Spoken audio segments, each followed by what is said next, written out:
Lester POV. Kinakabahan ako sa plano ko. Hindi naman talaga tatagal ng 1 linggo ang pag-uusap namin ni Miko, ngunit iyon na rin ang ipinaalam ko kay Lucas, just in case may mangyaring hindi ko inaasahan. Mahal ko si Selena, at gusto ko na ring makasama siya. Ang tanda ko na pero heto at single pa rin ako, dahil sa kakahintay sa makulit na babaeng iyon. Kung tutusin ay okay lang dahil nabigyan ko ng pagkakataon si Selena, na magawa ang mga bagay na gusto niyang gawin. Nakapagtrabaho siya at kita ko sa mukha niya ang kaligayahan, nang tuluyan niyang mabigyan ng magandang buhay ang kanyang mga magulang. At ngayon nga na nandito na ulit si Alexa, ay inisip ko nang seryosohin ang pakikipag-usap din sa babaeng maligalig na yon, pagkatapos naming mag-usap ni Miko. Mabuti pa si Lucas, at may kambal na, samantalang ako ay bubuo pa lang kung sakali. Ano ba kasi ang pag-uusapan natin? Tanong ni Miko. Tiningnan ko siyang mabuti, at hindi ko maiwasan ang mapilang at mapangiti. Nasa balcony kami ng kondo na tinitirhan namin. Yes, magkasama kami. Simula nang umalis si Alexa, ay ako na ang nag-alaga sa kanya, kaysa naman doon siya kila Selena tumira di nakalamang pa siya akin. Kuya Lester, yang itsura mo. Bulalas niya. Bakit? Anong itsura ko? Taka kong tanong. Para kang ama na nakatingin sa gwapo at matalino niyang anak. Natawa ako dahil sa sinabi niya. Dahil iyon mismo ang nararamdaman ko ng mga oras na ito. Wala ka namang pasok bukas, di ba? Tanong ko. Oho, pero balak kong puntahan sila ate. Huwag ka nang pumunta doon, aabalahin mo lang yung pamilya. Kailangan nilang mag-spend ng maraming time together, para makabawi naman si Lucas sa mga panahong nasayang. Kasalanan niya yon. Sus, hayaan mo na at bumabawi naman na ngayon, tugon ko. Kahit na alam kong palpak ang naging plano ng kaibigan ko noon, ay alam ko naman na hindi niya talagang pinabayaan si Alexa. Ang akala noon ni Lucas ay iiwan siya ni Alexa, kapag nalaman nito ang tungkol sa pagkamatay ng kanilang mga magulang, kaya naman inihanda na niya ang mga taong tutulong sa magkapatid, kung sakali ngang umalis ang babae.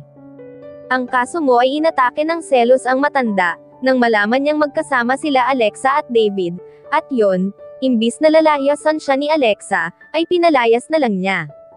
Hindi ko naman inilihim iyon kay Miko, pero sinabihan ko siya na hayaang si Lucas ang magpaliwanag sa ate niya. Kaso mo, umalis ng bansa pala ang ate niya, at ngayon nga lang bumalik. So, why did you want to talk to me? Seryoso niyang tanong, bago pamwesto na rin ng upo sa katapat kong upuan, I'm going to ask Selena to marry me.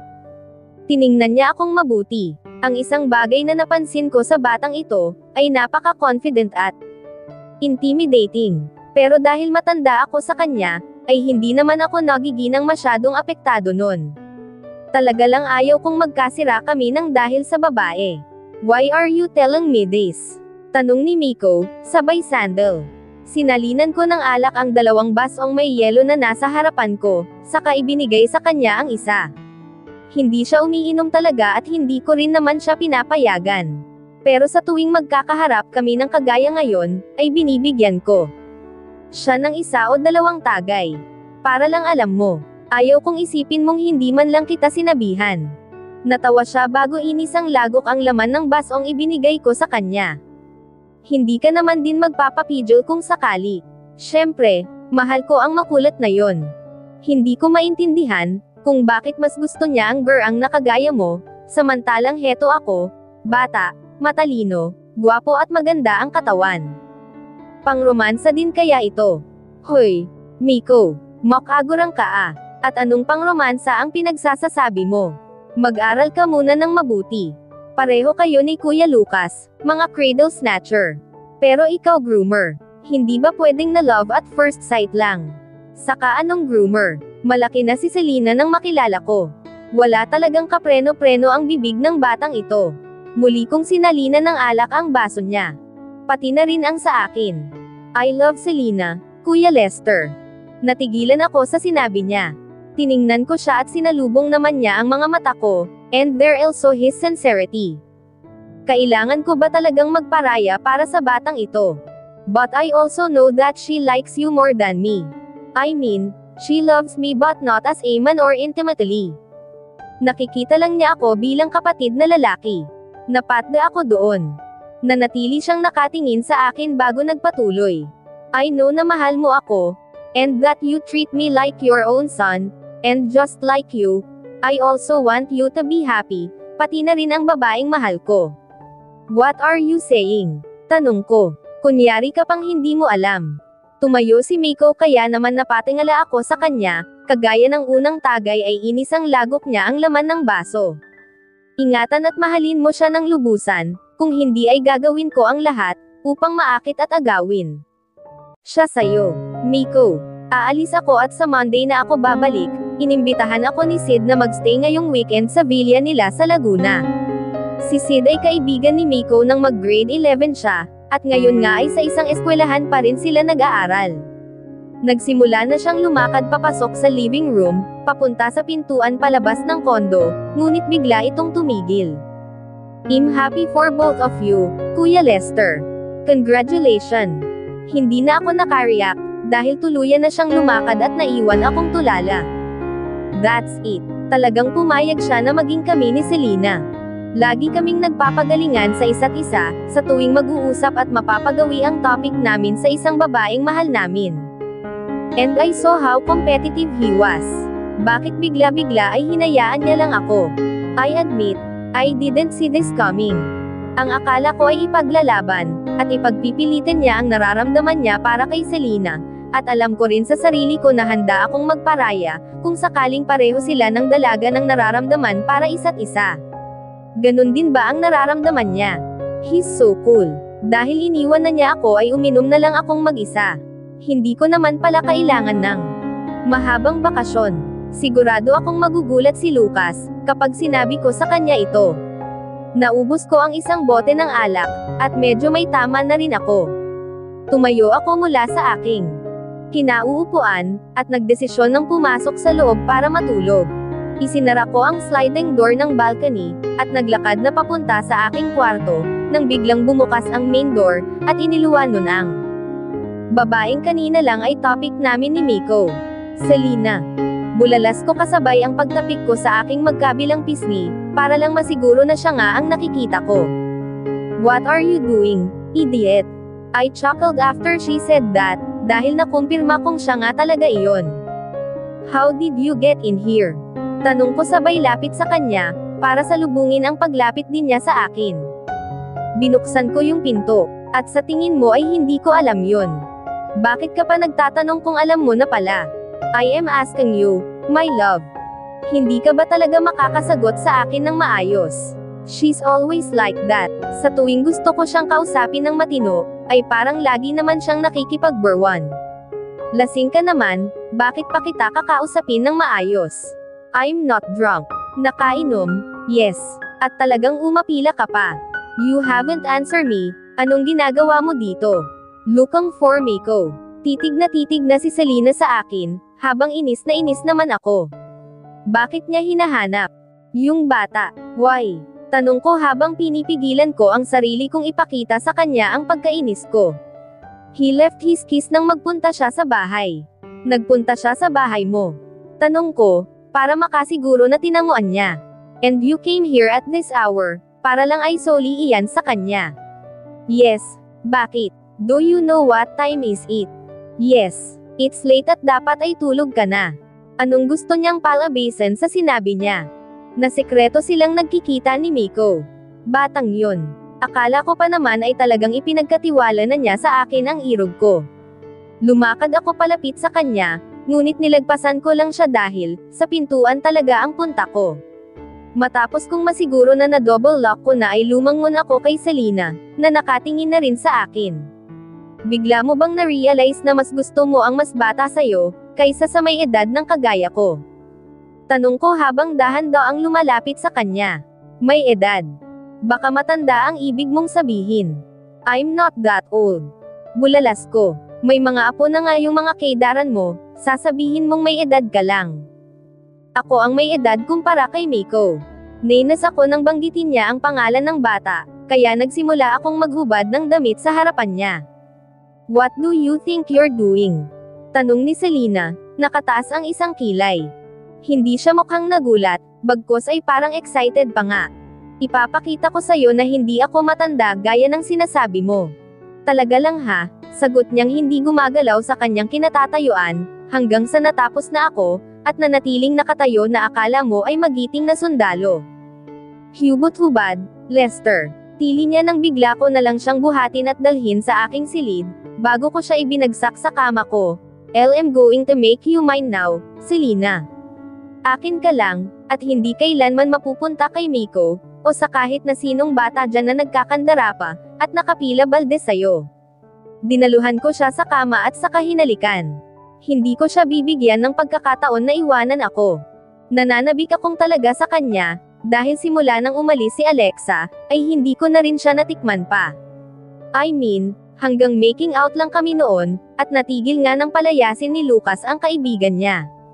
Hindi ko pa naman siya naaangkin ng tuluyan, kaya maiintindihan ako ng kahit na sinong lalaki, kung magmukha akong hayok sa babaeng ito dahil for almost 8 years, ay hanggang imagine lang ako sa kanya. At ngayon ang katuparan ng mga imagination ko. Tinugon niya ang aking halik, at yumapos na rin sa akin. Nakaramdam ako ng kakaibang kaligayahan, dahil alam kong gusto niya na rin ito, iiwanan ko siya ng marka sa bawat bahagi ng katawan niya, at ang pinakamatinding marka ay ang tuluyan kong pagpasok sa kanyang kaloob-looban mamaya, at tuluyang kong inangkin si Selena.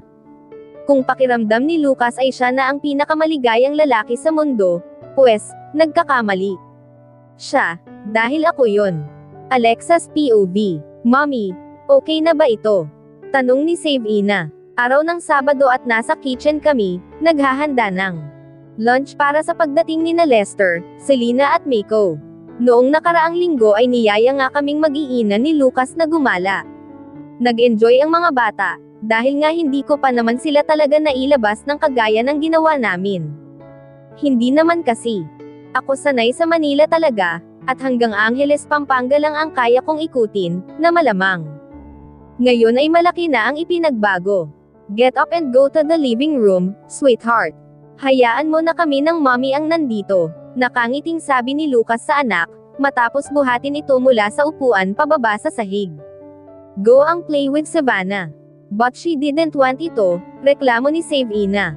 Tumingin sa akin si Lucas na tila humihingi ng saklolo, pero bahala siya sa buhay niya. I'm done with the twins, never-ending arguments and discussion about everything. It's his turn. Isa pa, I want to help. Sweetheart, mas makakatulong ka, if you stay in the living room. Why don't you turn on the TV and check kung gumagana ang videoke, dahil favorite ni Tito Miko mo ang kumanta. Really? Masiglang tanong ni Savina na agad tinanguan ni Lucas. Napailing na lang ako habang tinikman ko ang mina-marinade kong pork. Nagustuhan ko na ang lasa, kaya naman inilagay ko na iyon sa ref, saka ako kumuha ng ground pork para naman sa lumpiang Shanghai. Finally, bakit ba ang hilig nilang mag-offer ng help? Ayaw mo ba nun, helpful sila? Tanong ko naman. Babalatan ba yan? Tanong ni Lucas, sabay turo sa carrots na hawak ko. Tumango ako sa kanya, at kinuha naman niya sa akin iyon. Ito pa, pakibalatan na rin.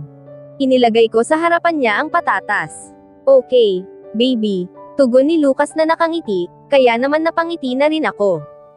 Masaya kong tiningnan siya, habang inilagay ko naman sa food processor ang bawang at sibuyas. Hiwain mo na ng medyo malit para madaling e-process. Okay, baby, bakit lagi kang may baby? Tanong ko, para hindi mo makalimutan. Ako pa talaga ang makakali mo. Tiningnan niya ako, at napansin kong nakataas ang kanyang kilay. At ano ang ibig mong sabihin? Na matanda na ako. Wala akong sinabing ganyan, natatawa kong sabi. I know it, you think I'm old, right?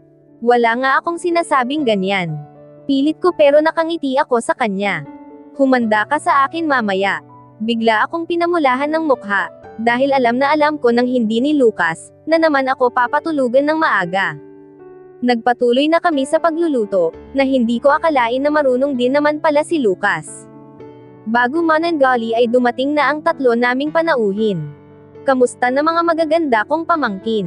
Masayang bati ni Miko sa kambal. Mabuti naman, my very handsome uncle. Kaya naman paborito ko kayong pamangkin eh. We're your only nieces, Uncle Miko, Sabi naman dito ni Savannah, na ikinatawa ng kapatid ko. Tiningnan kong mabuti si Miko. Binata na siya at gwapo rin, alam kong maraming nagkakagusto at magkakagusto sa kanya. Hindi ako makapaniwala na naging magkaribal sila ni Lester, sa puso ng aking best friend. Hindi ko rin ma-imagine kung ano ang naramdaman ni Lester, ng mga panahong minamahal niya si Selena, at the same time ay mahalaga din sa kanya ang kapatid ko. And Miko. How can he be so cool and so manly? Ipinaubaya niya si Selena kay Lester, dahil alam niyang nagmamahalan ang dalawa. Well, kahit na hindi naman niya gawin iyon, ay sigurado akong pipiliin ng best friend ko ang best friend ni Lucas. Yun nga lang, magiging mabigat ang kalooban Jing matanda, dahil alam niyang nasasaktan niya ang lalaking itinuring na rin niyang parang tunay na anak. Buong maghapon ng Sabado ay naging masaya kami. Alam mo yun. Parang walang problema, parang walang masamang nakaraan. Ang pinakamasaya sa lahat ay ang kambal. Nakita ko kung paano nila tingnan ang mga taong nasa paligid nila. Si Selena, Lester, Miko, at higit sa lahat si Lucas. Ako naman ay masaya nang makitang masaya ang mga taong mahal ko. Nagkatinginan kami ni Lucas, hinalikan niya ako sa noo, at niyapos habang hawak sa isang kamay ang kanyang baso na may lamang wine, at iniangat iyon. Para sa masaya nating pamilya. For our happy family. Sabay-sabay naming tugon, at saka naman pinag-clink ang aming mga baso, kasama ang kambal na juice ang hawak, saka namin sabay-sabay na tinungga ang laman ng aming mga baso. Gabi na nang mag-uwian ang lahat. Ayaw ko pa nga sana, at inimbitahan na sa kondo na magsitulog, ngunit hindi naman sila pumayag. Anyway, hindi naman sila lasing, kaya alam ko na makakauwi sila ng maayos. Ang kambal ay agad nang nakatulog, matapos maglinis ng katawan. Habang nilinisan ko sila ay si Lucas na ang nagpresintang maglinis sa kusina, na ipinagpasalamat ko. Pero nang masiguro kung okay na ang dalawa, ay lumabas ako ng silid nila para tulungan naman ang asawa ko. Maupo ka na lang dyan baby, at ako na ang bahala dito, sabi ni Lucas, nang subukan ko siyang tulungan sa pagtutuyo ng mga pinggan. Para mabilis, sabi ko naman, mabilis pa rin naman kahit na ako lang mag-isa, kaya relax ka lang dyan, baby. Ikaw ang bahala, wala na akong nagawa dahil ipagpipilitan pa rin niya ang gusto niya. Makalipas siguro ang isang oras, ay nakatapos na nga si Lucas. Hinubad niya ang apron na suot niya at isinabot sa may sabaitan malapit sa ref. Hindi ko mapigilan ang humanga sa kanya, dahil sa kabila ng edad niya, ay napakakisig niya pa rin. Nakatupi ang long sleeve niya hanggang siko, at nakabukas ang dalawang butones nun. You're drooling, baby. Hindi ko alam kung pinamulahan pa ba ako ng pisngi, dahil pakiramdam ko ay sanay na ako sa kanyang panunukso. Lumapit siya sa akin at binuhat ako, bridal style saka naglakad papunta sa living room, at naupo sa sofa na kandong-kandong ako. Ang sarap sa pakiramdam na baby ni Lucas, kaya naiintindihan ko si Selena, kung piliin man niya si Lester kumpara sa kapatid ko. I'm planning on moving to a new house, baby. Tinignan ko si Lucas, at hinintay na magpatuloy. Kasama kayo ng kambal. Gusto kong magsama na tayo bilang isang pamilya. Hinaplos ko ang kanyang pisngi, dahil iyon din naman ang gusto ko. Yung tipong uuwi siya at madaratnan kaming mag-iina, na naghihintay sa kanya galing sa trabaho. Gusto ko rin na mag-transfer na ng school ang kambal dito.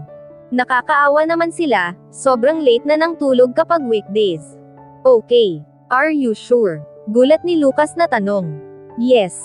Why? Ang akala ko ay hindi ka basta-basta papayag since alam mo na. Gabi-gabi mo akong inaangkin, minsan nga kahit umaga pa, basta may pagkakataon. Tapos ay nag-aalala kang baka hindi ako pumayag. Gusto ko lang makasiguro na okay lang sa'yo. Ayaw kong magdesisyong mag-isa kung tungkol sa pamilya natin. Ang gusto ko ay tayong dalawa, yung tipong pag-uusapan muna natin para malaman ko, kung ano ang sa tingin mo. Kung ano ang opinyon mo. Natouched ako sa sinabi ni Lucas. Masaya akong mahalaga para sa kanya ang boses ko sa aming tahanan. But I also want him to know na siya ang padre de pamilya. I'll support you sa kahit na anong desisyon mo para sa atin. Be a father to our twins and a husband to me, sa paraang alam mo. I'll tell you kung pakiramdam ko ay hindi na healthy. And I am going to listen to you and our twins. Pati na rin sa mga susunod pa nating manga anak. Mahalaga rin sa akin na malaman na nagugustuhan nyo, at hindi kayo nasasakal sa pagmamahal ko. Ngumiti ako sa sinabi ni Lucas, at wala akong kasing saya. Naisip ko na tuloy-tuloy na ang kaligayahan namin. Hindi ko akalain na may bahagi pa rin ng nakaraan namin, ang magtatangkang sirain ang aming pagsasama, at haad lang sa aming kaligayahan. Sabay na kaming pumapasok ni Lucas, at hindi na rin lingid sa kumpanya ang relasyon namin. Kahit si Camille ay laging nanunukso sa tuwing magkikita kami. Si David naman ay sinabihan ko na rin through chat, dahil wala naman siya sa Manila ngayon. Ayaw ko lang din kasing sa iba pa niya malaman ang tungkol sa amin. Kinausap ko na rin ang team, na baka hindi na ako laging makapasok, kaya most of the time ay online na kami mag-uusap. Ayaw ko kasi talagang mag-office, at buti na lang ay sinang-ayunan iyon ni Lucas. Pero sa ngayon ay need ko munang matapos ang para sa katulog ng company, kaya kailangan kong pumunta pa sa office. Naipaalam ko na sa school ng kambal ang pag-transfer nila, at later ay may school akong pupuntahan. Para ma-check kung pwede sila doon. Oy, saan ang punta? Tanong ni Selena na kasalubong ko. Sa office ni Lucas. Bakit? Tanong ko rin. Bakit? Yayayain kong puntahan yung school na lilipatan ng kambal. Ah, okay. Nandoon din yata si Lester. Pupunta ka rin ba? Tanong ko. Hindi. Sa admin lang ako at may itatanong. Okay, mauna na ako. At naghiwalay na nga kami ng landas. Nasa tapat na ako ng pintuan ng office ni Lucas, at kumatok muna ako bago ko iyon binuksan at pumasok. Gulat na mukha nila Lester at Lucas ang nakita ko. What's wrong? Tanong ko. Ha? Wala. Bakit? Tanong naman ni Lucas. Bakit parang gulat na gulat ka? Hindi naman, sabi niya sabay angat ng kanyang kamay, na tinanggap ko naman at naupo ako sa tabi, bago ako hinalikan sa aking sentido. Aalis na muna ako at magpapaalam sa aking irog. Nakangiting sabi ni Lester sabay tayo na ikinakunot ng aking noo. Saan pupunta yon? Bakit magpapaalam? Tanong ko nang makalabas na ang lalaki. May pupuntahan kami, sagot ni Lucas. Ngayon, 0-0, bakit? Ang school ng mga bata. Tanong ko. Oh, ngayon na rin ba yon? Wala sa sariling sabi ni Lucas. Sige, ako na lang muna ang titingin biglaan lang din kasi. Mag-taxi na lang ako. No, ayaw ko. E paano, may lakad ka? Tanong ko naman din. Okay lang ako talaga, huwag ka nang mag-alala, at gawin nyo ni Lester ang dapat nyong gawin. Isang ride lang naman. Hindi na si Lucas na kaimik, siguro ay talagang kailangan siya sa kung saan man ang pupuntahan nila ni Lester, dahil halata ang paghahati ng kanyang kalooban. Ilang saglit lang kami nag-usap pa ni Lucas, bago ako bumalik sa design department, dahil kailangan na rin nilang umalis ni Lester. Maaga pa at after lunch ang schedule ko sa pagpunta sa school. Excited na ako, pero mas excited ang kambal, dahil gusto ng araw nilang maranasan ang face-to-face class. Alam ko naman na kailangan ng mga bata na maging active, pero dahil nga sa takot ko at nasa ibang bansa kami, ay pinilit kong maging homeschool at online class lang sila, na kung tutuusin ay mas mahal na di hamak kaysa sa face-to-face. Kumain muna kami ni Selena ng lunch together, at nagpresente pa ang bruha na samahan ako, ngunit hindi na ako pumayag. Sigurado ka ba? Alam mo namang para sa mga inaanak ko iyan. Hay nako, okay lang talaga ako. Ituloy mo na ang trabaho mo, saka alam ko rin naman na busy kayo. Ngayon, dahil nga sa mga bagong design na ilalabas. Sinabi mo pa, tugon niyang tumitirik pa ang mga mata. Ang kagandahan lang ngayon ay hindi na high blood ang boss, at mukhang laging happy. Natawa ako sa sinabi niya. Dati daw kasi ay laging mainit ang ulo ni Lucas sa mga empleyado. Pero hindi naman daw nagpa-power trip, sadya lang talagang may kulang daw sa buhay at nagme-menopause. Naghiwalay na kami ni Selena. Bumalik na siya sa department niya, at ganun din ako para lang kunin ang gamit ko. Balak ko na kasing diretsyong umuwi pagkagaling ko sa school. Natapos ko na ang mga designs ko, at na-meeting ko na rin ang team about sa adjustment na nakita ko. And I believe na kaya na nila iyon, dahil talagang mga talented sila. Isa pa, nagbili naman ako na kung sakali, ay pwede naman silang tumawag or mag-text sa akin. May group chat kami, pwede din nila akong makontak doon. Magaan ang kalooban kong lumabas ng building, habang nagbubok ng Grab na agad namang may nag-accept.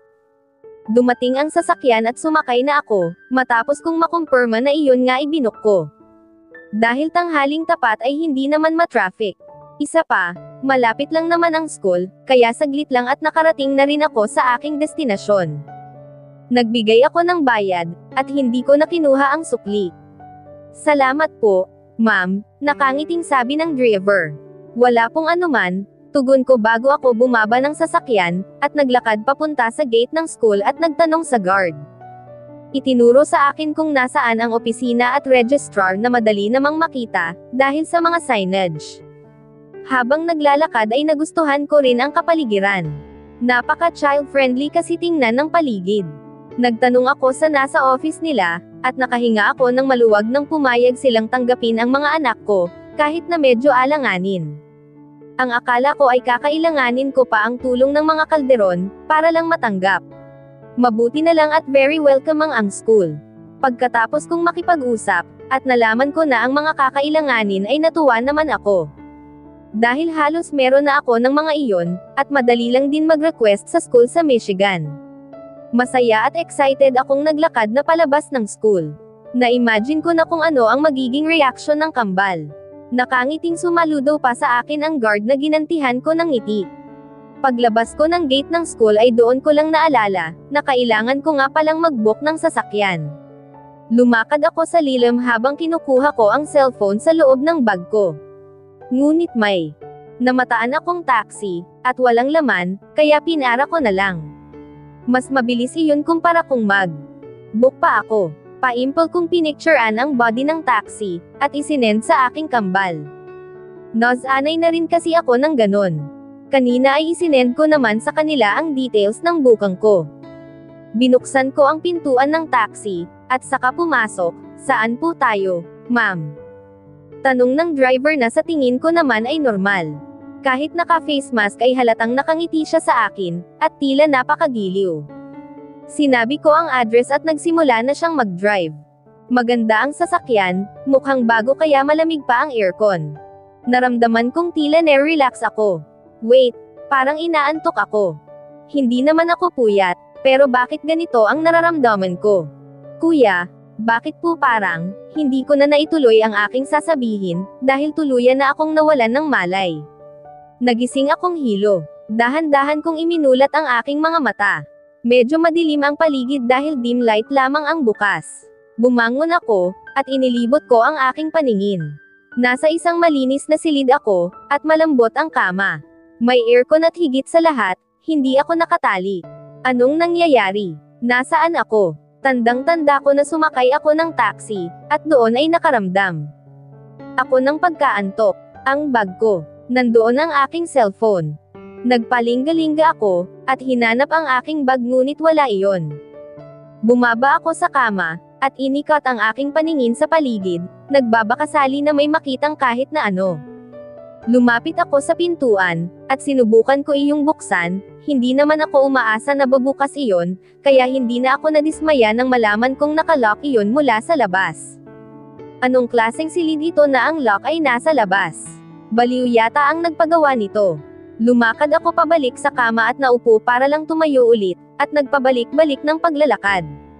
Nag-aalala ako para sa mga anak ko. Sa tingin ko ay hindi ito nagkataon lamang. May pakiramdam akong planado ito, at maaaring sinusubaybayan ako ng kung sino mang may kagagawan nito. Napatingin ako sa bintana, at agad na lumapit doon, ngunit pagsilip ko ay nanlumo ako dahil puro rehas iyon. Inikat ko pa ang aking paningin, at dama ko ang mga mata ko sa nakasaradong pintuan. Binuksan ko iyon at tumingin sa loob. Banyo iyon at napakaliit naman ng bintana na may rehas din.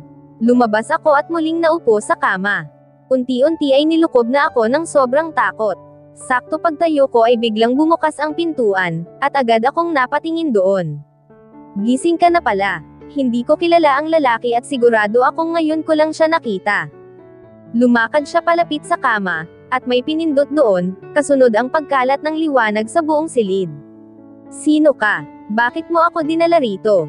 Nasaan ako at anong kailangan mo sa akin? Sunod-sunod kong tanong na sinagot naman ng lalaki na malakas na tawa.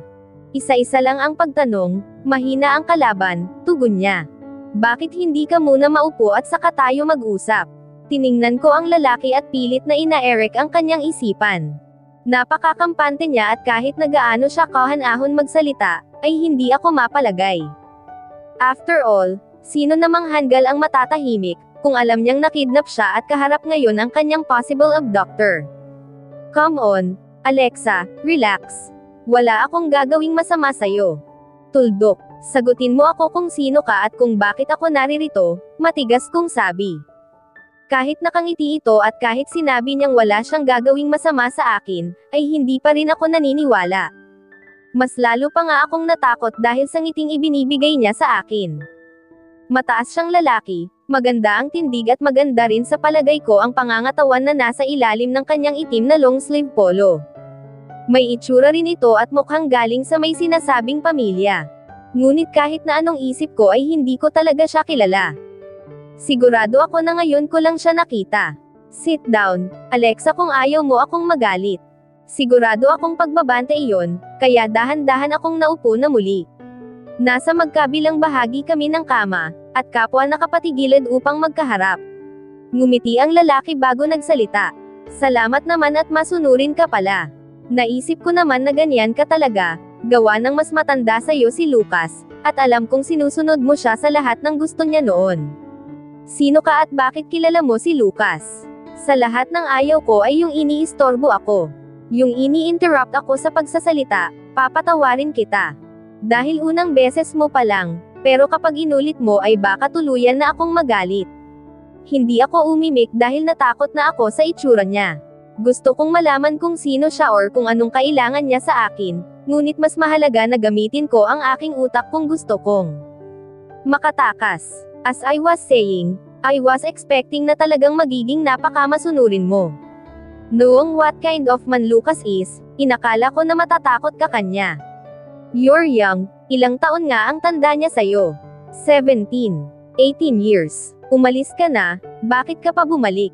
Hindi ako nagsalita, at nanatili lang nakatingin sa kanya. Baka hindi niya magustuhan ang sagot ko, at mapasama pa ako. Hindi rin ako sigurado kung kaaway ba siya o kakampi ni Lucas. Hindi mo ba sasagutin ang tanong ko? Banayad niyang tanong, pero halata naman sa mukha niya ang pagkainis. My friend asked me for help. Help? For what? Sa business ng parents niya, sa clothing. Negosyo ni Lucas. Negosyo din ng magulang ng kaibigan ko. Alam mo ba na kasosyo nila si Lucas, bago ka pumayag? Tanong niya. No. At iniisip mong papaniwalaan kita. Wala naman akong magagawa kung hindi ka maniniwala.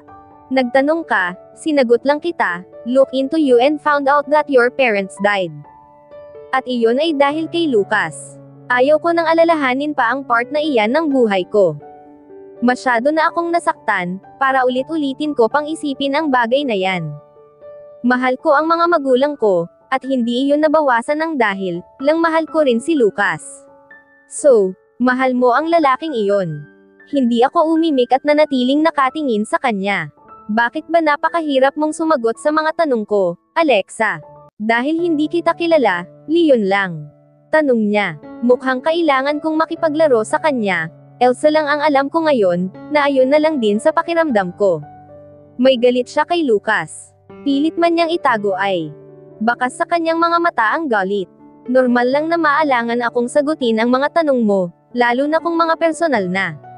Lalo na kung nakakapagdulot or nakakapagpaalala sa akin ng sakit ng nakaraan ko. Tiningnan niya akong mabuti, at sinikap kong salubungin iyon, kahit natakot na ako. Sinisikap ko ring pigilan ang panginginig ng aking mga tuhod. Nilalaro ko ang aking mga daliri para lang pakalmeyan ang sarili ko. Kailangan kong kumalma, para makapag-isip ko ng tama. Para magkaroon ako ng chance na makatakas. Hindi ka makakatakas dito, Alexa. Nababasa ba niya ang iniisip ko? Unless nahigit ko ang aking paghinga, nang ibitin niya ang kanyang salita bago ngumisi ng nakakatakot. Unless mapatay ko si Lucas. At dito na po nagtatapos ang ika-24 na kabanata ng ating kwento. At sanay muli niyo po akong samahan sa mga susunod pang kabanata. Maraming salamat po. Ingat po tayong lahat.